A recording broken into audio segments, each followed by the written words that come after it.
ओम शांति। 19 फरवरी 2026 बाबा जी कह रहे हैं, मीठे बच्चे, अभी भारत खास और आम सारी दुनिया पर बृहस्पति की दशा बैठनी है। बाबा तुम बच्चों द्वारा भारत को सुखधाम बना रहे हैं। प्रश्न: 16 कला संपूर्ण बनने के लिए तुम बच्चे कौन सा पुरुषार्थ करते हो? उत्तर: योग बल जमा करने का। योग बल से तुम 16 कला संपूर्ण बन रहे हो। इसके लिए बाप कहते हैं, दे दान तो छूटे ग्रहण। काम विकार जो गिराने वाला है, इसका दान दे दो तो तुम 16 कला संपूर्ण बन जाएंगे। दूसरा, देह अभिमान को छोड़ देही अभिमानी बनो। शरीर का भान छोड़ दो। गीत: तुम माता पिता हम बालक तेरे। ओम शांति। मीठे मीठे रूहानी बच्चों ने अपने रूहानी बाप की महिमा सुनी। वह गाते रहते हैं। यहाँ तुम प्रैक्टिकल में उस बाबा का वर्षा ले रहे हो। तुम जानते हो, बाबा हमारे द्वारा ही भारत को सुखधाम बना रहे हैं। जिसके द्वारा बना रहे हैं, जरूर वही सुखधाम का मालिक बनेंगे। बच्चों को तो बहुत खुशी रहनी चाहिए। बाबा की महिमा अपरम अपार है। उनसे हम वर्षा ले रहे हैं। अभी तुम बच्चों पर, बल्कि सारी दुनिया पर अब बृहस्पति की अविनाशी दशा है। अभी तुम ब्राह्मण ही जानते हो, भारत खास और दुनिया आम सब पर अब बृहस्पति की दशा बैठनी है, क्योंकि तुम अब 16 कला संपूर्ण बनते हो। इस समय तो कोई कला नहीं है। बच्चों को बहुत खुशी रहनी चाहिए। ऐसे नहीं कि यहाँ खुशी है, बाहर जाने से गुम हो जाए। जिसकी महिमा गाते हैं, वह अब तुम्हारे पास हाजिर है। बाप समझाते हैं, 5000 वर्ष पहले भी तुमको राजाई देकर गया था। अब तुम देखेंगे, आहिस्ते आहिस्ते सब पुकारते रहेंगे। तुम्हारे में भी स्लोगन निकलते रहेंगे। जैसे इंदिरा गांधी कहती थी कि एक धर्म, एक भाषा, एक राजाई हो। उसमें भी आत्मा कहती है ना, आत्मा जानती है बरोबर भारत में एक राजधानी थी जो अभी सामने खड़ी है। समझते हैं कभी भी सारा खात्मा हो जाए, यह कोई नई बात नहीं है। भारत को फिर 16 कला संपूर्ण जरूर बनना है।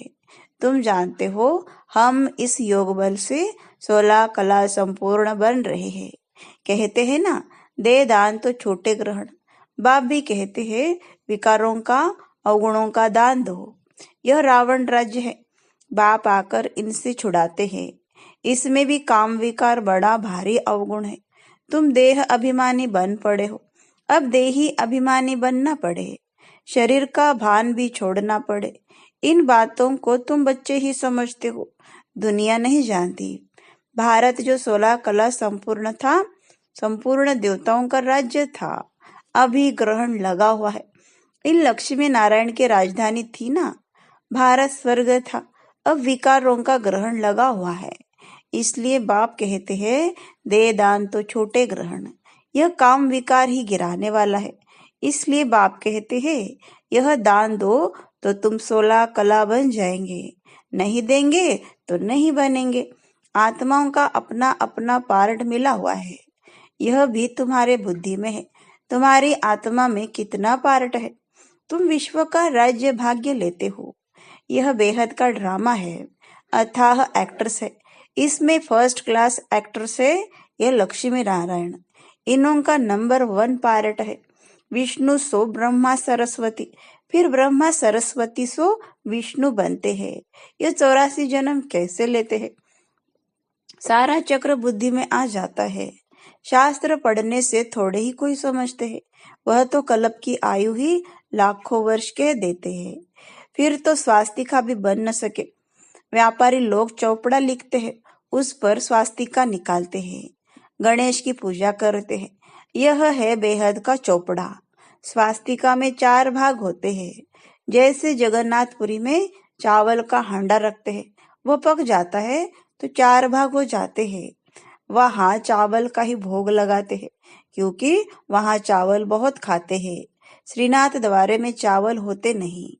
वहाँ सब बच्चे ही वहाँ तो सब सच्चे घी का पक्का माल बनता है। जब भोजन बनाते हैं तो भी सफाई से मुंह बंद करके बनाते हैं। प्रसाद बहुत इज्जत से ले जाते हैं। भोग लगाकर फिर वो सब पंडे लोगों को मिलता है।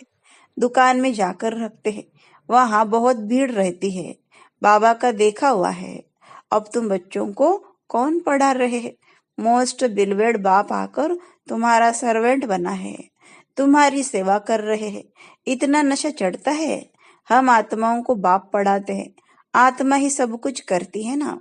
मनुष्य फिर कह देते आत्मा निर्लेप है। तुम जानते हो आत्मा में तो 84 जन्मों का अविनाशी पार्ट भरा हुआ है। उनको फिर निर्लेप कहना, कितना रात दिन का फर्क हो जाता है। यह जब कोई अच्छी रीति मास डेढ़ बैठ समझे तब यह पॉइंट्स बुद्धि में बैठे। दिन प्रतिदिन पॉइंट्स तो बहुत निकलती रहती है। यह है जैसे कस्तूरी। बस बच्चों को जब पूरा निश्चय बैठता है तो फिर समझते हैं बरोबर परमपिता परमात्मा ही आकर दुर्गति से सदगति करते हैं। बाप कहते हैं तुम पर अभी बृहस्पति की दशा है। मैंने तुमको स्वर्ग का मालिक बनाया। अब फिर रावण ने राहु की दशा बिठा दी है। अब फिर बाप आए हैं स्वर्ग का मालिक बनाने। तो अपने को घाटा नहीं लगाना चाहिए। व्यापारी लोग अपना खाता हमेशा ठीक रखते हैं। घाटा डालने वाले को अनाड़ी कहा जाता है। अब यह तो सबसे बड़ा व्यापार है। कोई विरला ही व्यापारी यह व्यापार करे। यही अविनाशी व्यापार है। और सब व्यापार तो मिट्टी में मिल जाने वाले हैं। अभी तुम्हारा सच्चा व्यापार हो रहा है। बाप है ज्ञान का सागर, सौदागर, रत्नागर। प्रदर्शनी में देखो कितने आते हैं। सेंटर में कोई मुश्किल आएंगे। भारत तो बहुत लंबा चौड़ा है ना। सब जगह तुमको जाना है। पानी की गंगा सारे भारत में है ना। यह भी तुमको समझाना पड़े। पतित पावन कोई पानी की गंगा नहीं। तुम ज्ञान गंगाओं को जाना पड़ेगा। चारों तरफ मेले प्रदर्शनी होते रहेंगे। दिन प्रतिदिन चित्र बनते रहेंगे। ऐसे शोभावान चित्र हो जो देखने से ही मजा आ जाए। यह तो ठीक समझाते हैं। अब लक्ष्मी नारायण की राजधानी स्थापन हो रही है। सीढ़ी का चित्र भी फर्स्ट क्लास है। अभी ब्राह्मण धर्म की स्थापना हो रही है। यह ब्राह्मण ही फिर देवता बनते हैं। तुम अभी पुरुषार्थ कर रहे हो तो दिल अंदर अपने से पूछते रहो, हमारे में कोई छोटा मोटा कांटा तो नहीं है। काम का कांटा तो नहीं है। क्रोध का छोटा कांटा वह भी बड़ा खराब है। देवता क्रोधी नहीं होते हैं, दिखाते हैं। शंकर की आंख खुलने से विनाश हो जाता है। यह भी एक कलंक लगाया है। विनाश तो होना ही है। सूक्ष्म वतन में शंकर को कोई सांप आदि थोड़े ही हो सकते। सूक्ष्म वतन और मूल वतन में बाग बगीचे सर्प आदि कुछ भी नहीं होते। यह सब यहाँ होते हैं। स्वर्ग भी यहाँ ही होता है। इस समय मनुष्य कांटों मिसल है, इसलिए इनको कांटों का जंगल कहा जाता है। सतयुग है फूलों का बगीचा। तुम देखते हो बाबा कैसा बगीचा बनाते हैं। मोस्ट ब्यूटीफुल बनाते हैं। सबको हसीन बनाते हैं। खुद तो एवर हसीन है। सब सजनियों को अथवा बच्चों को हसीन बनाते हैं। रावण ने बिल्कुल काला बना दिया है। अब तुम बच्चों को खुशी होनी चाहिए। हमारे ऊपर बृहस्पति की दशा बैठी है। आधा समय सुख आधा समय दुख हो तो उससे फायदा ही क्या। नहीं, 3/4 हिस्सा सुख 1/4 हिस्सा दुख है। यह ड्रामा बना हुआ है। बहुत लोग पूछते हैं ड्रामा ऐसा क्यों बनाया है। अरे यह तो अनादि है ना। क्यों बना यह प्रश्न उठ नहीं सकता। यह अनादि अविनाशी ड्रामा बना हुआ है। बनी बनाई बन रही है। किसको भी मोक्ष नहीं मिल सकता। यह तो अनादि सृष्टि चली आती है, चलती ही रहेगी, प्रलय होती नहीं। बाप नई दुनिया बनाते हैं, परंतु उसमें गुंजाइश कितनी है। जब मनुष्य पतित दुखी होते हैं तब बुलाते हैं। बाप आकर सबकी काया कल्पतरु बनाते। जो आधा कल्प तुम्हारी कभी अकाले मृत्यु नहीं होगी। तुम काल पर जीत पाते हो। तो बच्चों को बहुत पुरुषार्थ करना चाहिए। जितना ऊंच पद पाए उतना अच्छा है। पुरुषार्थ तो हर एक जास्ती कमाई के लिए करता ही है। लकड़ी वाले भी कहेंगे हम जास्ती कमाई करें। कोई ठगी से भी कमाते हैं। पैसे पर ही आफत है। वहां तो तुम्हारे पैसे कोई लूट न सके। देखो दुनिया में क्या क्या हो रहा है। वहां ऐसी कोई दुख की बात नहीं होती है। अब तुम बाप से कितना वर्षा लेते हो। अपनी जांच करनी है। हम स्वर्ग में जाने लायक है। नारद का मिसाल। मनुष्य अनेक तीर्थ आदि करते रहते हैं, मिलता कुछ भी नहीं। गीत भी है ना, चारों तरफ लगाए फेरे फिर भी हरदम दूर रहे। अब बाप तुमको कितनी अच्छी यात्रा सिखलाते हैं। इसमें कोई तकलीफ नहीं। सिर्फ बाप कहते हैं माँ में कम याद करो तो विकर्म विनाश होंगे। बहुत अच्छी युक्ति सुनाता हूँ। बच्चे सुनते हैं। यह मेरा लोन लिया हुआ शरीर है। इस बाप को कितनी खुशी होती है। हमने बाबा को शरीर लोन पर दिया है। बाबा हमको विश्व का मालिक बनाते हैं। नाम भी है भागीरथ। अभी तुम बच्चे रामपुरी में चलने के लिए पुरुषार्थ कर रहे हो, तो पूरा पुरुषार्थ में लग जाना चाहिए। कांटा क्यों बनना चाहिए। तुम ब्राह्मण ब्राह्मणिया हो। सबका आधार मुरली पर है। मुरली तुमको नहीं मिलेगी तो तुम श्रीमत कहाँ से लाएंगे। ऐसे नहीं सिर्फ एक ब्राह्मणी को मुरली सुनानी है। कोई भी मुरली पढ़कर सुना सकते हैं। बोलना चाहिए आज तुम सुनाओ। अब तो प्रदर्शनी के चित्र भी समझाने के लिए अच्छे बने हैं। यह मुख्य चित्र तो अपनी दुकान पर रखो। बहुतों का कल्याण होगा।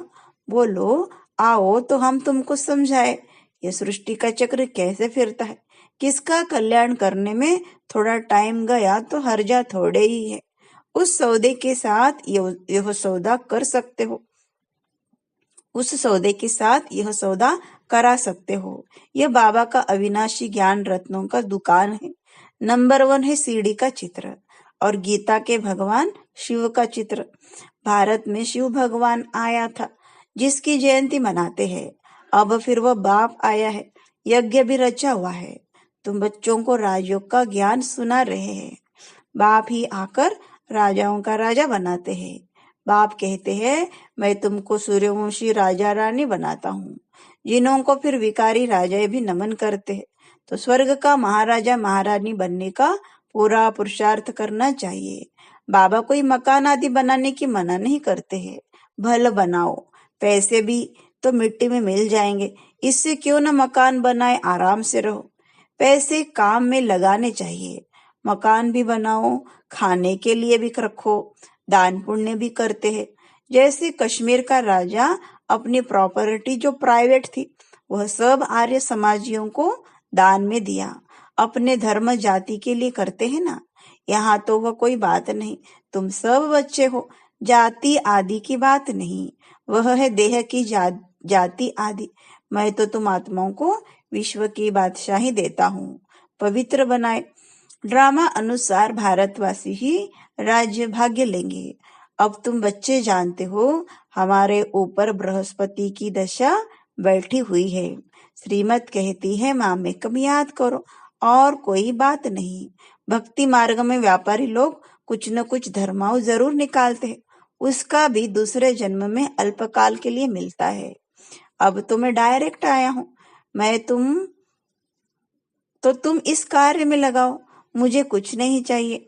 शिव बाबा को अपने लिए कोई मकान आदि बनाना है क्या। यह सब तुम ब्राह्मणों का है। गरीब साहूकार सब इकट्ठे रहते हैं। कोई कोई बिगड़ते हैं। भगवान के पास भी समदृष्टि नहीं है। कोई को महल में, कोई को झोपड़ी में रखते हैं। शिव बाबा को भूल जाते हैं। शिव बाबा की याद में रहे तो कभी ऐसी बातें न करे। सबसे पूछना तो होता है ना। देखा जाता है यह घर में ऐसा आराम से रहता है तो वह प्रबंध देना पड़े। इसलिए कहते हैं सबकी खातिरी करो। कोई भी चीज न हो तो मिल सकती है। बाप का तो बच्चों पर लव रहता है। इतना लव और कोई का रह न सके।